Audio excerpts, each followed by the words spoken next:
Hello मेरी family, क्या हाल है आप सभी के। ये वीडियो मेरे पिछले 8 साल की मेहनत का एक कंपैरिजन वीडियो है। ये मेरा घर है जहाँ पे मेरी फैमिली पिछले 2007 में हम यहाँ पे आए थे पापा जॉब करने के लिए। 2007 से लेके अभी 18 साल हो गए हैं इस घर में। तो मेरी जो भी कोर मेजर मेमोरीज़ हैं वो इस घर में रही हैं। ये मेरा पुराना घर है और ये मैंने कभी वीडियो में दिखाया नहीं। और शुरू में जब YouTube स्टार्ट भी किया था, I admit my some mistakes where कि मेरे को थोड़ा सा भी शर्म भी लगता था कि क्या सोचेंगे लोग घर के बारे में ये वो। बट अभी जब मैं बड़ा हो गया हूँ, तब मैं 18-19 साल का था, अभी जब मैं बड़ा हो गया हूँ तो मुझे लगता है कि जो रियलिटी है वो रियलिटी है। आप उस पर प्राउड फील करो, क्योंकि कई लोग के पास शायद एक घर भी नहीं है। तो आप अपनी कंडीशन पे प्राउड फील करो, मतलब शर्म नहीं फील करो, बट हाँ अपनी लाइफ को और बेहतर करने के लिए मेहनत करते रहो। हो सकता है कि मेरा स्टार्टिंग पॉइंट ये है, किसी का स्टार्टिंग पॉइंट बंगलों से हो रहा है तो वो वहाँ से ऊपर सोचेगा, ऊपर और करेगा। मेरा स्टार्टिंग पॉइंट ये है तो मैं यहाँ से ऊपर क्या कर सकता हूँ, मैंने वो सोचा है और मैं वो उस चीज़ पे काम कर रहा हूँ। ऑनेस्टली बताऊँ, जब मैंने शुरू करा था ना तो मुझे लगा था कि यार मेरा घर इतना छोटा सा है, उसमें 2 कमरे में 7 लोग 6 लोग रह रहे हैं, कोई मेरे पे सेटअप नहीं है, कोई लाइटिंग नहीं है, कोई कैमरा नहीं है, कैसे हो पाएगा। बट मैंने तब भी सोचा ना कि अगर मैं रॉ और एकदम जो रियलिटी है वो दिखाऊंगा ना तो लोग क्यों नहीं पसंद करेंगे। मेरे जैसी कंडीशन, मेरे जैसे सेम सिनेरियोज तो बहुत सारे लोगों के होंगे, तो वो मेरे से रिलेट करेंगे। मेरा एक पर्सपेक्टिव ये भी कह रहा था। और मैं तब कॉलेज में था तो मैंने सोचा कि कॉलेज के लड़के भी तो जिम कर रहे हैं, कॉलेज के लड़के भी तो जिम जाते हैं, तो वो मेरे से क्यों नहीं रिलेट करेंगे। और ऑनेस्टली जो स्टार्टिंग की वीडियोज़ हैं वो यहीं बनी है। तो ये मेरा पुराना घर मैं आपको दिखाऊंगा अभी। तो ये मेरे घर का पहला रूम है और यहाँ पे मैंने बहुत सारी वीडियोस बनाई हैं। मैं स्क्रीनशॉट डाल रहा हूँ, मेरे पहले की वीडियोस हैं। यहाँ बैठ के जस्ट इमेजिन, यहाँ बैठ के तो तभी हम ये जो बेड है इसको हटा देते थे और कोई मतलब मेरा दोस्त यहाँ बैठ जाता था नीचे ऐसे, यहाँ या चेयर लगा के, और यहाँ पे ऐसे शूट करते थे। तो ये है स्टार्टिंग की कोर मेमोरीज़ मेरी। और अगर घर पे कोई है, लोग हैं ज़्यादा, तो हम यहीं कहीं रोड पे या ग्राउंड में शूट कर लिया करते थे। तो you don't need a perfect setup, यही कहना है मेरे को। जो है उसमें स्टार्ट कर दो, स्टार्ट करना ज़रूरी है। परफेक्ट बाद में चीज़ें धीरे धीरे बनती हैं। अभी आप परफेक्ट की इमेजिनेशन नहीं कर सकते शुरू में ही, है ना। बहुत सारे लोग शुरू में ही wants everything perfect and they wait कि सब परफेक्ट होगा तब स्टार्ट करेंगे। नहीं मेरे भाई, आप टाइम वेस्ट कर रहे हो, आप स्टार्ट करो जो भी है आपके पास। तो ये अभी टूर होगा इस घर का और उस घर का, तो आ जाओ। तो वो एक छोटा सा रूम है और उसके बाद मेरे घर में ये एक बड़ा रूम है, ये बड़ा बेड, छोटा बेड। एंड ये मेरे स्कूल का है। सो 2017 में मैं पास आउट हुआ था 12th गुलमोहर। और ये मैंने यहाँ पे आगे चल के यहाँ पे वीडियोस बनाना शुरू कर दिया था। तो उसके लिए मैंने थोड़ा बैकग्राउंड के लिए ऐसे बॉडी बिल्डिंग पोस्टर्स वगैरह 2-3 बनवा लिए थे। और this is my first body building competition का सर्टिफिकेट, जहाँ पे मैं 4th आया था, ठीक है। उसके बाद मैंने बॉडी बिल्डिंग खेली नहीं, मतलब कभी। और ये बॉडी बिल्डिंग मतलब मेरे घर के पास में हो रहा था तो मैं चला गया खेलने। Gold play button fit minds, ये सिल्वर प्ले बटन, और ये हमने जिद वॉर जीता, मसल ब्लेज का जिद वॉर। और वो एक स्केच, एक बहुत ही बढ़िया, फ़ैन तो नहीं बोलूँगा, भाई ने दी थी तो अच्छा लगा था। तो स्केचेस जो बना के लाते हैं, बड़ा दिल को लगता है कि किसी बंदे ने टाइम दे के मेरे लिए कुछ बनाया, मतलब वो सच में मेरे से कनेक्टेड है। बाकी दिस इज़ मेरा स्कूल का पूरा मेमोरीज। ये स्कूल की सारे मेडल्स, इसमें भाई के भी हैं, बड़े भाई के काफ़ी। और यही एक कमरा है अब यहाँ पे। अच्छा, उसके बाद हम आ जाते हैं सेकंड रूम में, जो कि बहुत ही छोटा सा है, शुरू होते ही ख़त्म हो जाता है। यहाँ पे पूजा होती है, ठीक है। और आ जाओ पीछे। तो अभी हम आ जाते हैं किचन की तरफ। एंड मैं उन सारे बंदों से रिलेट करूँगा कि जो थोड़े से बड़े कॉलेजेस में गए हैं, बड़े वहाँ पे गए हैं, उनकी फैमिली ने भेजा है, बट वहाँ पे बहुत रिच लोग आते हैं, बहुत ये लोग आते हैं। तो आपने डाउन नहीं फील करना है, आपके पेरेंट्स ने वहाँ भेजा है, इसके लिए सोचो कि आप कितना ग्रेटफुल रहो कि कितनी बड़ी अपॉर्चुनिटी है। आज जब मैं मुड़ के देखता हूँ, मेरे को रियलाइज़ होती है चीज़ें कि कहाँ पढ़ रहा था मैं, मतलब लिटरली कितने बड़े कॉलेज में मेरे पेरेंट्स ने मेरे को भेजा। वहाँ पे जाके मेरे को थोड़े दिन तो आउट ऑफ प्लेस फील हो रहा था, 2-3 महीने की, भाई क्या लाइफ है, ये लोग क्या गाड़ी, ये वो बड़ी बड़ी। बट मैंने वहीं पे सोचा था कि यार मतलब मुझे भी करना है। मेरा एटीट्यूड वो था कि मुझे भी चाहिए, मुझे भी करना है। मैं जेलस नहीं हो रहा था, मैं बाकी लोगों को देख रहा था कि इतने मस्त लाइफ जी रहे, इतने मस्त कपड़े, इतने मस्त शूज़ पहन रहे। And I told my self कि साला ये फर्स्ट ईयर है, 5th ईयर तक मुझे भी चाहिए। और मैंने खुद को बनाया वो उस काबिल। सो आ जाओ। ये मेरा किचन है, छोटा सा। और this is an Indian house hold thing कि जो आपके प्रोटीन के डब्बे होते हैं वो मम्मी समझ रहे हो यूज़ करती है। तो ये सारे जो मेरे प्रोटीन के डब्बे हैं वो मम्मी ने यूज़ कर लिया। सो ठीक है, ये छोटा सा किचन है बहुत, और बस यही इतना ही स्पेस है, बाकी कुछ भी स्पेस नहीं है। पीछे वॉशरूम है, कुछ भी नहीं है। सो ये मेरा पुराना घर है जहाँ पे मैं इतने साल से रह रहा हूँ, स्कूलिंग एवरीथिंग। अब मैं आपको अपना नया घर दिखाऊंगा। तो अब हम आ गए हैं मेरे नए घर पे।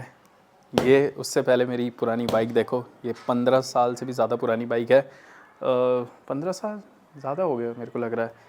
और अभी भी मतलब मेरे पापा ये चलाते हैं। आई थिंक पापा लोगों को ये कंफर्ट हो जाता है हीरो होंडा से।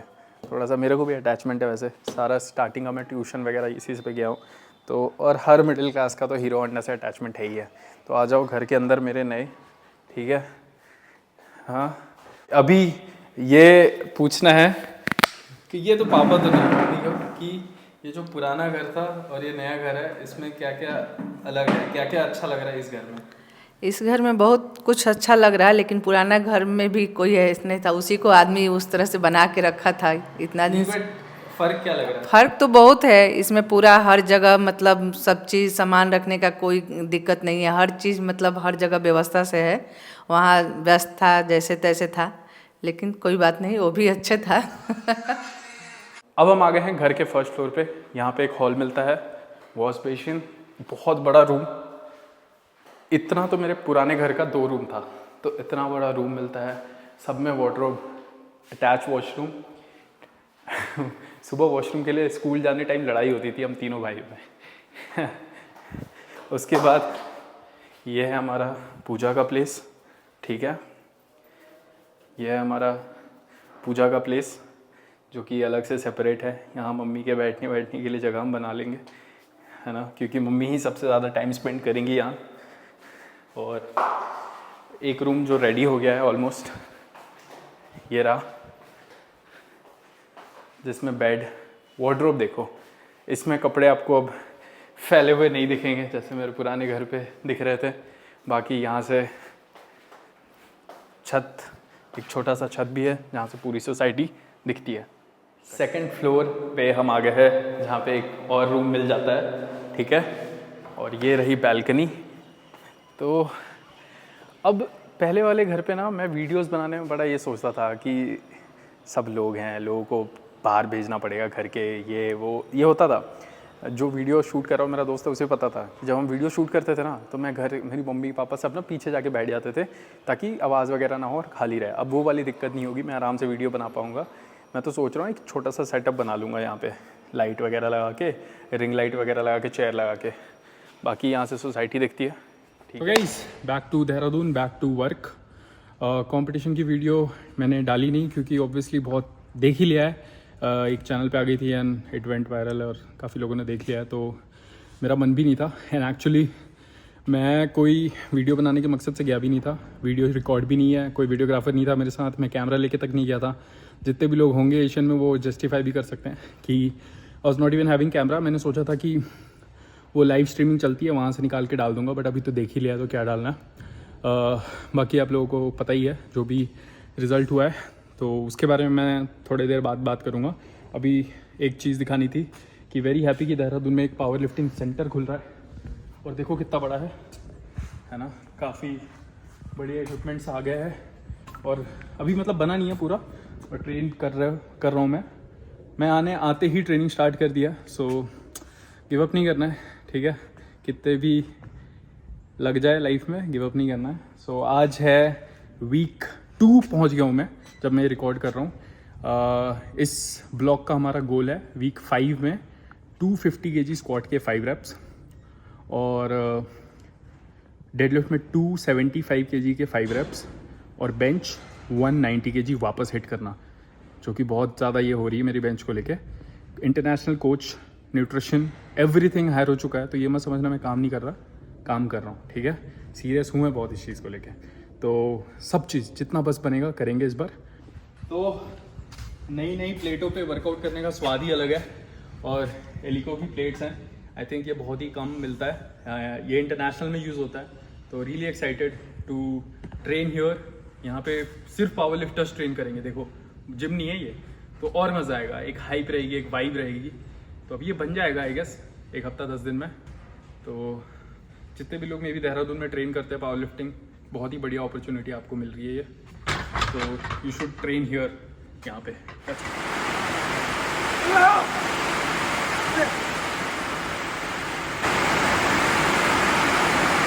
चलो बढ़िया। ऑल्सो गाइज, अगर आप अभी कट पे हो तो एक सप्लीमेंट जो मैं रिकमेंड करूँगा वो है मसल ब्लेज का एल कार्निटीन प्रो।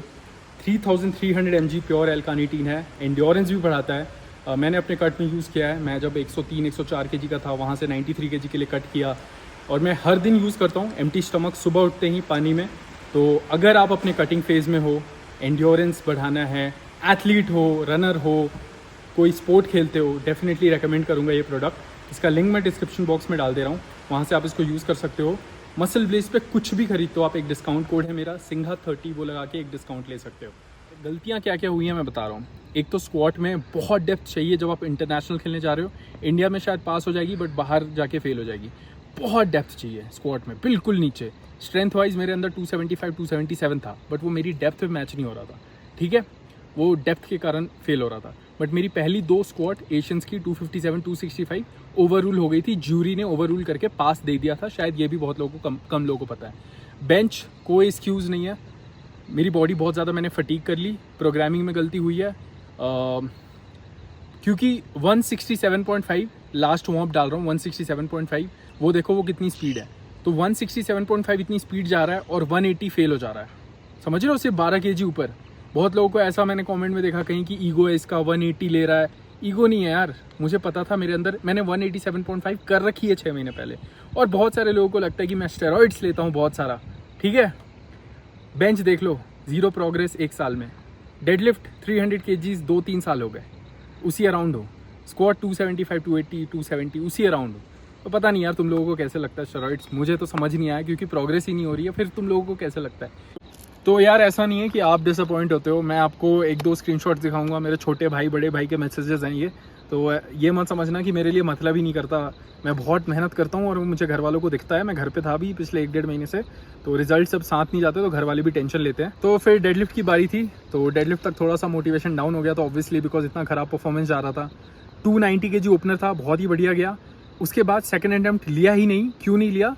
क्योंकि देखो ओवरऑल मेरा बेंच तो वॉश आउट हो गया था, तो टोटल बनना नहीं था। तो एक ही था कि डेडलिफ्ट में ब्रॉन्ज मेडल वगैरह की कोशिश करेंगे, क्योंकि मुझे पता था 2 बंदे हैं 320 डेडलिफ्ट अराउंड वाले, तो वो कैच करना थोड़ा मुश्किल था।